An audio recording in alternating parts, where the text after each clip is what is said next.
Je suis avec Grégory Joron du syndicat Unité SGP Police. Pourquoi avoir appelé cette marche une marche de la colère?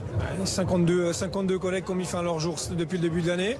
Des conditions de travail qui se dégradent de plus en plus. Un exemple tout bête sur le traitement de l'incident de Rouen où on envoie des collègues à proximité des fumées et sans aucun moyen de protection. Ça image bien la manière dont sont traités nos collègues aujourd'hui et depuis pas mal de temps déjà. Là, c'est un rassemblement inédit en intersyndical, une première depuis le début des années 2000. Vous avez réussi à tous vous entendre, tous les syndicats de police?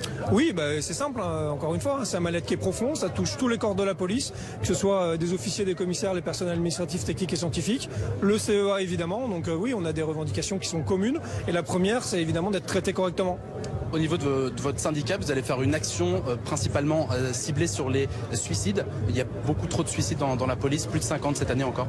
Évidemment, alors on sait qu'il n'y a pas de solution unique, mais on aimerait simplement vraiment être pris en compte à ce niveau-là, puisqu'on s'aperçoit, si on était une boîte privée et que l'image était synonyme de dividende, je pense que le problème aurait été réglé depuis bien longtemps. Aujourd'hui, un fonctionnaire qui se tire une balle dans la bouche, ça n'inquiète pas grand monde et on n'en parle pas assez. Voilà, donc évidemment que c'est un sujet qui est prégnant, évidemment que c'est quelque chose contre lequel on doit lutter, et évidemment que ce qui est fait aujourd'hui, c'est encore pas palpable pour mes collègues sur le terrain.